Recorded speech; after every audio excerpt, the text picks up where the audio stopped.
recruitment and exec search is not rocket science. We're not saving lives, it's people. But I do think we have the opportunity to have a massive impact.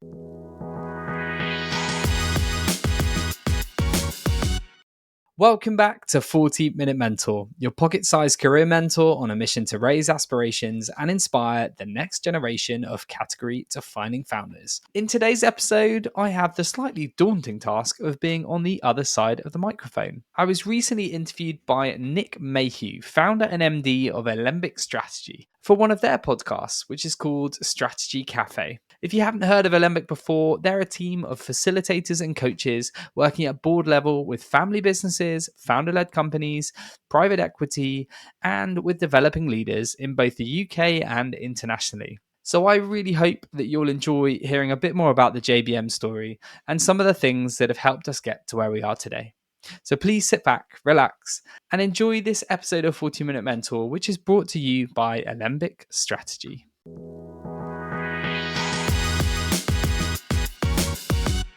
So, James, it's absolutely lovely to have you this morning. Introduce yourself and tell everyone a little bit about you. Hi, everyone, and thank you very much for having me, Nick. I'm James Mitra. I'm the founder of JBM. We're an executive search firm that work with high-growth startups and VC investors. I set the business up 11 and a half years ago, mainly because I was pretty frustrated at how transactional corporate recruitment was. Wanted to build my own business, do something a bit different that's really focused on building meaningful relationships and also working with more entrepreneurial people.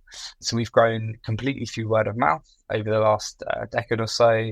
And alongside the day job of sort of placing executives into sort of disruptive startups, we also have a podcast called 40-Minute Mentor, which where we've interviewed 250 leaders to talk about their careers, but the real version of the startup journey, the brutal one, learning about the challenges overcome, as well as all the good bits.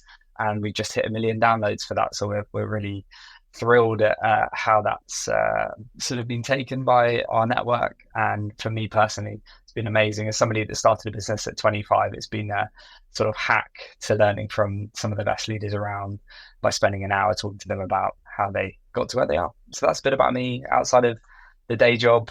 Proud husband and father of an 8-year-old, and married my sort of, I guess you would say, school sweetheart. We didn't go out from school, but I've known her since I was 11. So proud family man and long-suffering Aston Villa fan. That's amazing. Well, so amazing about the downloads for the podcast. Highly recommended. So we should give people a pointer so they can go and subscribe and listen in.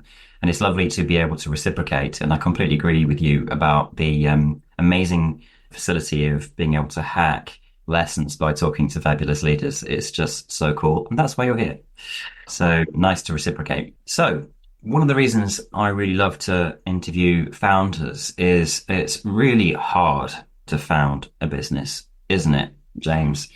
And years down the track, those lessons seem like they're just who you are because they become so ingrained. They almost seem like they're natural or automatic. And you can look at people 11 years down the track and think, my goodness me, you're quite cool.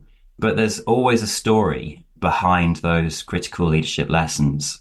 And it's great just to unearth those origins. And we were talking about networking, right? So whether you're expecting to start with this, it maybe seems like an odd one to start with, but I think it's really core to how you see the business. We were talking about networking, and I think, some people find networking fine. Many people find it really hard and not quite sure what it's there for. No, it's important. My sense is that you were probably no exception originally. And I really loved the story you told me about how that framing of networking changed for you through a chance encounter at a registration desk. So tell us a little bit about this story, James. Yeah, gladly. I think a lot of people see networking as this slightly cringy, schmoozy thing and quite awkward. And a lot of people don't like to be associated with that word. And don't get me wrong, back in the day, I actually felt the same. I felt, despite being a kind of naturally more extroverted person, I always found events really difficult and hard work, and I'd have to really get myself up for going. But there was this one experience that you're alluding to that for me sort of totally reframed how I looked and approached networking events. And I went to a Techstar event and I was sort of trying to sign in using this high-tech screen. And this sounds ridiculous now because it's pretty commonplace, but quite a few years ago, a decade or so ago, I'd never really used one to sign in. So I met this woman that was standing next to me, similarly struggling, I think. And I think we were giggling about how inept I was at all things technology, which is ironic, I know, because I recruit into the tech space. But we started chatting away, and it turned out as we walked into the event together that she was a people leader and had recently left a unicorn tech startup that was a client of ours that we'd recently been working with. So instantly, we sort of had a rapport. We knew a lot of the same people, including a good mate of mine from uni that worked there as well. We just really hit it off and very quickly started to share sort of war stories from the world of people and talent, and quickly realized we had very similar points of view, very shared values. And it was such a positive experience for us both. I think we both had admitted we were dreading going to the event. We sort of stuck quite close to each other for an hour or so. We're able to bring other people into that conversation. And her name was Philippa Monitz. And not long after, she had actually just moved to a new fintech client, and she became a really important client for JBM. She then, through that, became a kind of confidant, so almost a sort of mentor to me. She was the face of our website for a number of years. You know, she gave us a testimonial and was front and center, became a great friend to me in the business, and has supported me pretty consistently with people-related challenges over the years. So for me, it was just, I came away from that going, wow, this chance encounter has had a really positive impact on me and JBM, because we took the time to really get to know each other and speak, and we took the leap of faith to have that conversation. And that's really, for me, what makes a difference. I think most people think, when they think networking, they're like, I've got to go win a client, get some leads, get my brand out there, sell, sell, sell. Whereas actually, the reframing for me was, well, actually, if I look at networking about building connection and deeper relationships, and really take that kind of ask more questions and listen rather than sell, very quickly you'll get to find common ground, you'll build trust, and you can see where that relationship goes. So I now go to networking events, sort of trying to embrace it as a learning opportunity, a chance to meet new people, hear fresh perspectives, hopefully help others. You know, I'm a big believer in karma and paying it forward where you can, and I do think it comes back around. And I've found ever since I've kind of had that slight subtle switch in how I view it, I really enjoy them a lot more, and they're very rewarding. And I guess JBM's organic growth story has kind of come off the back of that, but not just kind of going to lots of events. Actually, it's bringing that into everyday sort of business. It's making networking a daily occurrence. It's everyday interactions. It's making a good impression early doors, and really taking the time to build meaningful relationships and connections. So for me, that was that really left an imprint. And I guess the kind of extension of that is just my belief that sometimes you just have to talk to people. I think sometimes we're losing the art of conversation. And, you know, many strange examples. I met a guy on a train on the way back from a rugby match sort of 12, 13 years ago. We were stuck there, poor bloke, as myself and all my rugby teammates. He was looking for a quiet journey from Bournemouth to London, and he got stuck with us. And very quickly we started talking, and I gave him a beer and we started chatting, and I heard about his business and I found it so inspiring. It was an impact-driven consumer business. They turn waste products into luxury goods. It's called Elvis and Cressy. And that 2-hour journey was the spark that led me to start JBM a few months later. And we swapped business cards. I dropped him an email when I started the business saying, I know you probably won't remember me, this random bloke on a train, but hearing about your purpose, hearing about the entrepreneurialism and your journey was really inspired me. And I just want to say thank you. And off the back of that, we've become great friends. His wife and co-founder was my first ever board advisor. And again, the impact of that random conversation, but just asking some questions and getting to know somebody, has had a kind of ripple effect in my life and career. So yeah, big advocate for going out there and talking to people, and you never know what happens off the back of it. I really love the reframe. And I think, James, it's so interesting also hearing about it, not in a conventional setting, but in the train setting. That's not networking, unless it's network railway. Not networking. It's a train. It's a train. There's something in this idea, I think, of how we set our expectations. So a networking event it's almost like a magic spell, right? So just say I'm going out networking. There's a whole series of behaviors that go with that phrase that are expectations. You don't need to say them, right? They're just what you're expecting to do. And it can be really difficult, I think, to overcome that. So train journey, you don't speak to strangers. You just sit quietly. And these days you put your earphones on. In the old days, maybe you'd hide behind a paper copy of the Times, So maybe the technology changes, but the behavior is as expected. So it's quite a thing, I think, to reframe, to overcome that. And I wonder do you think that you're natural? So talking to somebody on a train is quite a rare skill. It's definitely something I would do, but I don't see many people do that. And do you think you've got something in you that naturally wants to engage? Yeah, probably. I think naturally I'm curious. I think because of my day job, I'm always interested in what people do and why they do it. I find careers fascinating. So probably I am naturally the sort of person that will start conversation. But I also think it's down to the school I went to. I went to a very unique school called Christ Hospital, which is actually one of the really last remaining charity schools in the country. And what you have there is a real melting pot, a hugely rich, diverse group of people that come from all over, often inner city, homes, underprivileged backgrounds. But we were steeped in this tradition of this school that goes back to King Edward VI, the Boy King, who started it as a charitable foundation. So it's a really interesting mix. You have diversity in all its forms, and then the Queen would come to our school, and we'd be forced to, march through London and have a service at St Paul's Cathedral. So I found that my friends from school are kind of social butterflies. They're very comfortable on a council estate in Tottenham, but at the same time, they can mix it with the great and the good, but very like low ego. None of that really matters to them. It's just about interesting conversations and being able to engage and adapt to different situations. And I've always found that really fascinating. I love meeting people from all walks of life. So I think probably it's a combination of maybe a natural instinct, but also sort of the school I went to and the upbringing I had. I think it's a beautiful answer. It really resonates with me. So curiosity and maybe an interest in having some curious conversations, right? So, and then that being the lead into making a connection. So I really like the link between the courage to be curious and then what happens is you make a real connection at a deeper level. And I just wonder, like people thinking while they're listening online, so, do you have a kind of similar view about networking? Is it just, hard work and you have that kind of prefix mindset? Or like James, are you able to go to an evening like this and thinking, oh gosh, I wonder who I'll meet, and not try to sell, but instead be connected, right? So it's a really beautiful way of thinking about it. But this takes me into another kind of aspect of it. So I love the fact that we talked about a networking event and you meeting this lady at the sign-in desk, but then also putting us in the context of a train journey. And the long-term impact of those things. So that takes me to the idea of not networking, but your network, right? And I feel like the way that you see the business is through this lens of connections. Tell us a little bit about how this is sort of central to your model.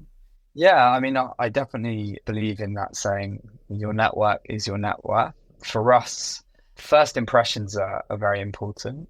In the world of executive search, you live and die off the basis of the service you provide and the impact you have. And so for me, from early on, I was always about trying to give 10-star service wherever possible, but also just being very honest. I think recruitment has a reputation potentially with a lot of people for being, people just sell all the time and don't listen. And that was a thing that I was very clear from the outset. When I set up the business, I was 25, and if I'm honest, I didn't have a lot of experience. So understandably, there were a lot of skeptics. And one of the reasons I did go it alone was that I was just a bit fed up of people rolling their eyes when, I told them what I did, because they just assumed I was a salesy, very transactional recruiter. And that never has been the case. I love the consultative aspects of the job. I love the relationship side. I love the intellectual stimulation you get from talking to super smart people about really interesting businesses. So I was like, well, maybe I need to change some hearts and minds about this. Maybe I should stop being embarrassed about being associated with this industry and just carve my own path. And so for me, relationships are at the absolute bedrock of that. So from the first few clients that took a punt on me, it was about building deep trust and then really working incredibly hard to execute for them. And then what I've always said from day one was I never wanted to sort of overly advertise the business. The strength of our brand would come through doing a great job for others and then letting them do the talking for us. And so we were able to grow from, doing great work for a founder or an executive, and then not being afraid to say, well, if you've been happy with this service, I'd be super grateful if you could pass on my details or let anyone else in your network know. And the same goes for the candidate side. And although what that means is it's slower, it takes time, but it also compounds over time. But the expectations and the bar is super high. So you have to maintain that. And that's difficult when you get busy and as you grow. But I'll be honest, I love that. I wouldn't have it any other way. And the fact we've been able to grow in that with that at its heart is probably the thing I'm most proud of. And I think it's what we look for in our team as well. So for me, staying authentic to, that relationship approach is the most important thing for JBM. I think it's really well put, and it's a nice segue into this conversation about values. And I think, James, you're just oozing a set of values as you talk. It's quite inspiring just to listen to you. But we had this really interesting conversation. I get the point about people frame recruitment and search as being kind of a bit of a dog-eat-dog world. Aggressively competitive, maybe, is a good way of putting it, right? And quite a lot of people in your space wouldn't hesitate just to take somebody away from you. And we had a conversation about this idea of taking somebody away from you, which I just think is really interesting, resonant phrase. Like that person is somehow your stock. That person is somehow owned by you, almost like there's an essence of this, like they're your property, right? How does this attitude of getting the quality of the relationships right shift that for you? That idea of, they're not my property.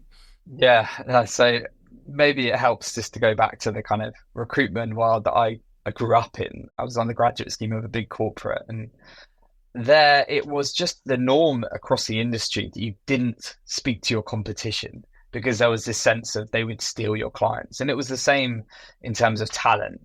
Like you would be out the door if you were seen even talking to the competition. It was that sort of thing. Or if you were trying to head from other, it would get very intense and aggressive amongst recruitment companies. There was just this, really old school approach.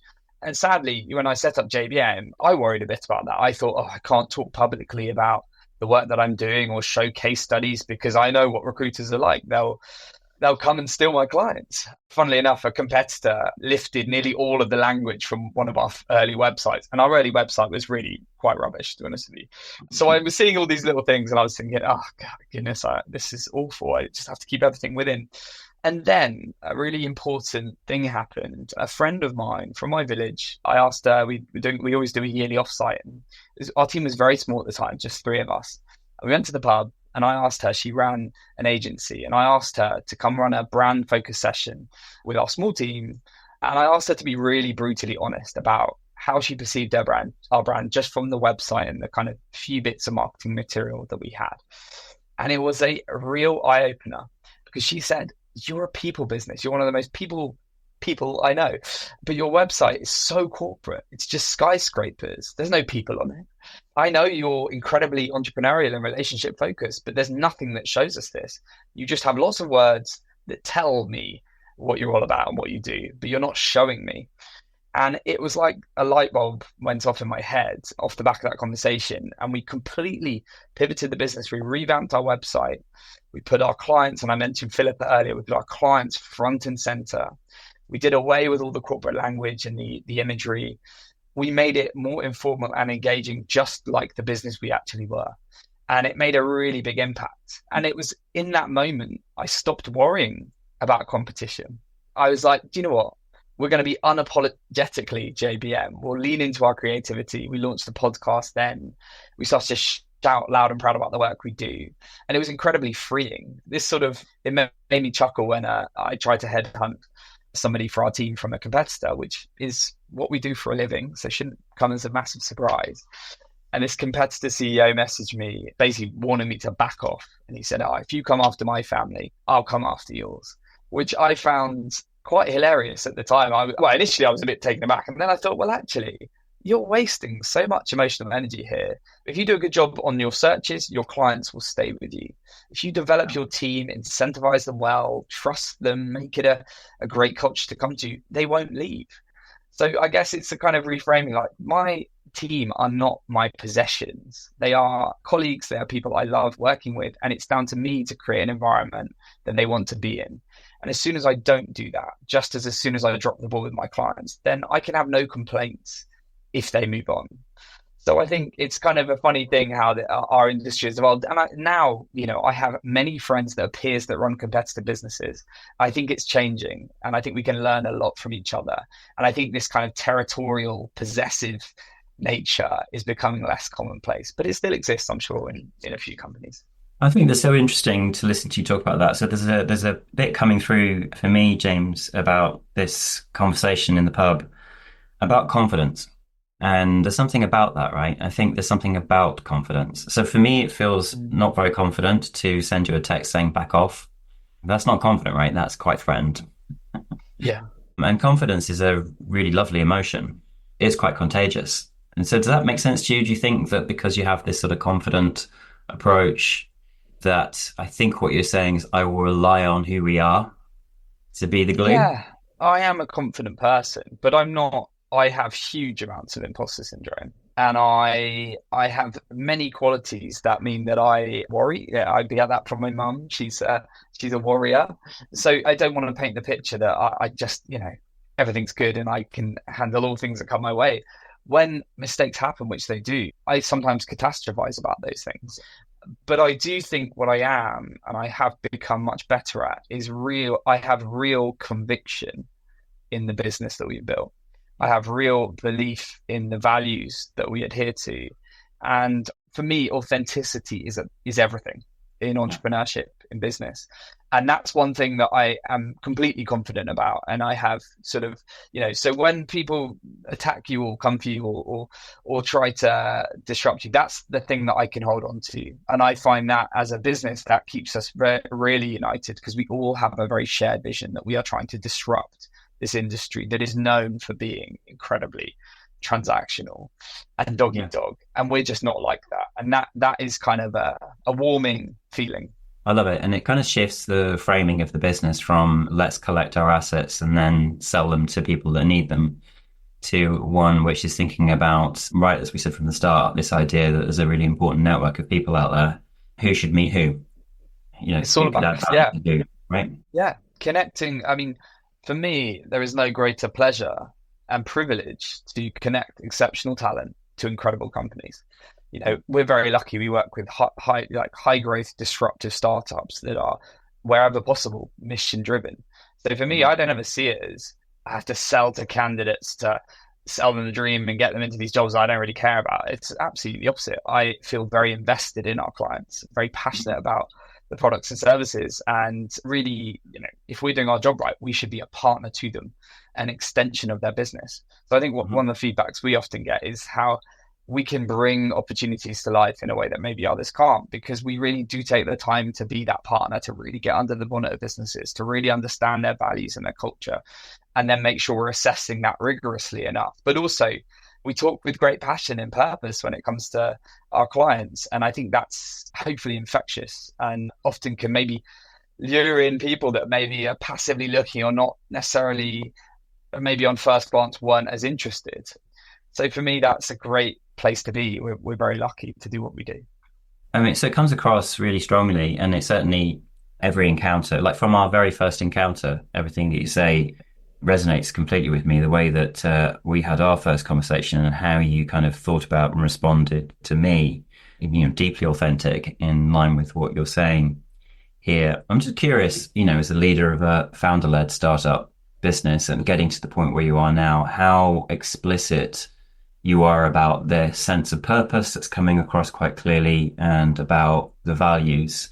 How do you embed that within your culture? I mean, we obviously hire for mission and values alignment. I think I've always said that recruitment and exec search is not rocket science. We're not saving lives, it is just, it's people. But I do think we have the opportunity to have a massive impact. And the way that I always have framed it with my team and the people that I'm looking to hire that will really buy into that. They don't just see it as a job. They don't just see it as a chance to make commission. They see it as a chance to impact people's lives positively. When you boil down to it, the biggest challenge most companies have is hiring. It's really difficult to do. It's not to say that it's hugely complex, but it's very, very difficult. It's nuanced. So actually, when you think of it like that, so one, what we do can help solve the biggest challenge most companies have. Then on the other side of things, if we can help build the companies of the future by placing executives that have an exponential impact on those businesses, we are indirectly having a really big impact in the world. So for instance, it's a health tech that might be, trying to find a cure for cancer, or a climate tech business tackling the climate crisis. If we're placing the COO or the chief revenue officer or whatever into those businesses, that is impactful. So the way that I like our team to think of it is, you can play your small part in building these companies that are making a difference in the world. But also on the candidate side, you can change somebody's life for the better by finding them an exceptional job. Like, it's such a big thing to move jobs. It's a stressful thing. It has massive implications on family, on finances, on many things. So if you can get somebody on the property ladder because you've got them a salary that enables them to buy a house, or if you are able to take somebody out of a job where they're killing themselves 14 hours a day and give them some time back with their family, or somebody that's been in a corporate their whole life who desperately wants purpose, and you're able to move them into a company where they feel super passionate and aligned. All of those things are life-changing, and all of those things are hugely impactful. So I find it incredibly rewarding. And so I don't find it that difficult for us to be centered in that sort of mission. And that's very much what I look for in our team when I'm hiring. It's not about just the biggest billers. It's about people that genuinely believe that they're going to make a difference. And of course, the money follows. I think if you treat it like that, that's very different to the vast majority of recruiters. And that's what I think has given us a real differentiator in the market. And hopefully I will continue to have a long and successful sort of business. So yeah, it's all about changing perceptions and, really caring. And I think care is at the heart of our business. So maybe I can just, I think that's just such a beautiful way of putting it, and really interesting. And my sense is that it probably just pours out of you, and that it's quite inspiring, and it's interesting to meet an executive search business that's so deeply purpose-led, and also, making a great success of that. But I wonder, things must also go wrong, right? So there must be occasions where you make a placement and it turns out not to be right, or there must be occasions where things happen with a team member and it doesn't conform to your values. And I often think that these are the kind of stand-up moments where you kind of really test them. So, talk to us about that. Talk to us about the harder stuff for a minute, and about how you deal with the more challenging, let's call them, I don't know them mistakes, but, things that don't go quite so right. Yeah. I mean, there's so many. I don't want to paint the rosiest of pictures, because the last year has been brutal. It's been a really difficult economy. We grew quickly. We doubled in size. And I know this sounds ironic given my day job, we've mishired. We have not always got hiring right. And that's sometimes embarrassing to admit, but I think it's also the reality of recruitment. You will not get every hire right. And I've come to accept this, as painful as it is.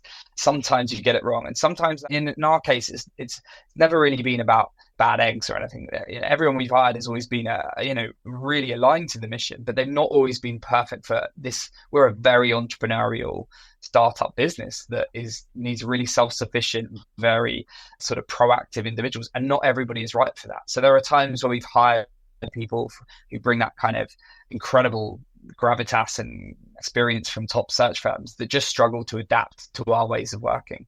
And so I always try to learn from them. It's always quite bruising when you get it wrong. But yeah, I've mishired before. We had probably six or so years ago. This is the older version, I guess, JBM 1.0. We did recruit for startups, but that was the smallest part of what we did. And actually, we were still working with big banks, big consultancies, and boutiques as well. And we'd grown quite quickly. On the outside, everything was perfect. Doubled revenues year on year, doubled the team year on year. But actually, internally, we had hired corporate recruiters. We'd hired the people that I'd kind of escaped from, who were lovely and all wanted to work in a more entrepreneurial setting, but they were much better suited for that. So we'd mishired. I was still billing the most and others were struggling to kind of bill, and our cost base had ratcheted up. And I got to the point where I was working ludicrous hours, was barely around to see my daughter in her first couple of years. I missed so many important moments because I had this, I've got to make this work. And I got to a point where we had 2 clients that went out of business and owed us sort of 60, 70 grand. And I was about to miss payroll at Christmas. And it was the most stressful experience of my life. It was awful. And we managed to hustle. We sold a retainer that covered payroll. And I swore to myself, we cannot ever get into this situation again. And then 3 months later, it was looking tight. And at that point, I kind of had like an intervention from one of my board advisors and great mentors, a guy called Fred Jones. We were in sort of wartime session where we were trying to work through how do we change this cycle, because on the surface everything is great, but actually financially it was just not working. And he cut through the noise and he looked at our data and he said, why are you spending all this time working with these corporates who take forever, who don't pay you on time, who don't value the work you do in the partnership approach, when you get so much energy from working with startups? And that's where you're passionate. They work faster. It's a growth area. It's where a lot of the talent is going. And I needed that external mentor to see something very clear that I just couldn't see. And that started what was the hardest part of my journey so far, but also the most impactful, which was we restructured the team from 8 to 3. We literally got rid of all of our corporate clients overnight. And we decided to go on this new journey of starting afresh, focusing exclusively on startups and scale-ups. And that's what the business is today. So it was very difficult. There were a lot of really hard conversations. But again, those pivots sometimes are the making of you. And although it was a really difficult experience, I was very grateful to have a very supportive board of mentors around me. And we got through it. And then we ended up having a record year with just 3 people. And that was when we launched the podcast, went through the rebrand and did all that other stuff I talked about earlier. And that's such an amazing story. Thank you so much for sharing that. That's so inspiring, people. And often I think on the outside, businesses that, grow over the years, everything looks perfect. The reality is it can be incredibly hard. It's a roller coaster ride. You have those downtimes. So it's incredibly valuable to have that story shared. And there's something really deep in that, isn't there, about getting to a point in the business where you've got just about enough to lean into who you really are. And to me, there's something really interesting in that story about how that's energetic in such a good way. Yeah, that makes sense. Yeah, absolutely. And actually, that was where I really realized that we had the right people for the fight, because we kept our sort of the 2 people that I thought would be best for the next stage of the journey. And I had to sit down with them and say, look, I know this is not what you signed up for, but this is my vision for what I think we're going to be. I think it's going to be better than ever. And it's going to be a much more flexible business. You're going to have loads of say and opportunity to try things. We're going to launch a podcast.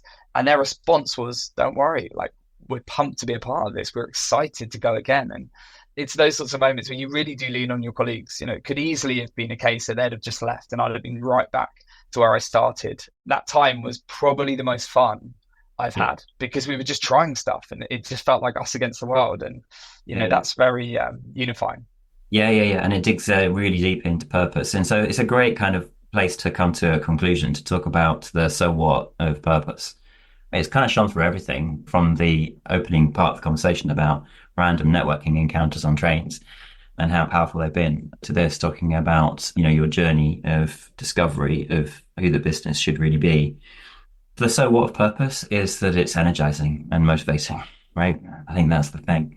I wonder if I can just momentarily just grab an answer from you for Matt, who's posted up on the chat, just going back to that kind of networking thing.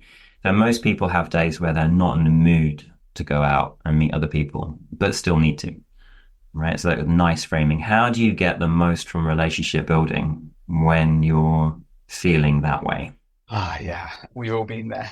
So firstly, I think it's absolutely fine to feel that way. And I think we also have to be kind to ourselves that sometimes you're just not in the mood to engage with other people, and that's fine. I think we all need alone time. We all need time to ourselves. So I would say wherever possible, if you don't have to go out and you're just sort of not in that sociable mood, because you might not bring your best self to that conversation. But if you have to, I guess there are a couple of things. It depends on how much control you have over the situation.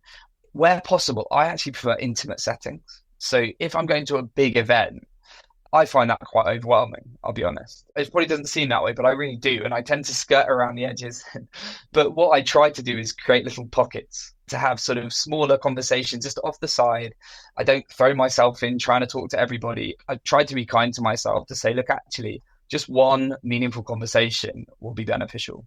And then it's about just, if you're not feeling like you want to talk too much, for me, it's asking questions. And what I find is people like to talk. People like to, I mean, I've been talking for ages today. If you can get somebody talking about something that they're passionate about and you can make them feel heard and listened to, that's a really powerful sentiment. And people really appreciate that. So what I would say, if you're not in full on sales mode, then I would try and find a friendly face. I would ask them some questions, get them to do most of the talking and see if you can build a connection. And I find sometimes when I'm not in the mood, all it takes is one smile, a joke, somebody to kind of lift my spirits a bit, or to engage me in a topic that I'm passionate about. And quite quickly that mood can shift. So I would say that that's one thing. Another way is to kind of curate your own events that work for you. So doesn't always have to be to go to these big conferences. Can you bring some interesting people together that you want to do business with, or that you naturally connect with? Because magic happens, I find, in those smaller, intimate settings. And I found some of the best networking things I've been to have been breakfasts for 6 to 8 people. And actually where it's really informal, there's lots of just non-work chat as well. And people can become a bit more vulnerable, I find, in those settings and be really honest. People drop their guards. And I find that is where you get the magic and where you build the trust. And that's really, I guess, at the heart of, for me, what networking is about. It's about building a rapport with somebody, building that trust, and then building on that relationship. Because I don't always think that one person you meet in an event is going to be the next client for the next however many years, but they might know the right person. And so I think making a good impression, getting to know people, building your network can sometimes have this sort of ripple effect, which can be very powerful. I completely love that. Matt, I hope that's been helpful. And thank you, James, for your genius this morning and being so generous in sharing all of this stuff with our guests. So thank you. It's been amazing.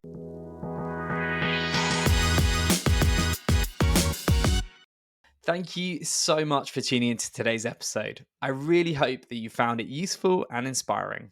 If we have left any questions unanswered, or if you have any feedback or guest recommendations for future series, then please make sure you get in touch on info@jbmc.co.uk. I often get asked by listeners how you can help us spread the word about 40 Minute Mentor. There are 2 simple ways you can help. Firstly, share this episode on your preferred social media platform, and LinkedIn is probably where I'm most likely to see it. And you can also leave us a review on either Apple Podcasts or Spotify. Every share on social media and review left on the podcast platforms really helps us to get 40 Minute Mentor in front of new audiences and share the power of mentorship even further. Thank you so much for your ongoing support, and I look forward to seeing you again next Wednesday for even more pocket-sized mentorship.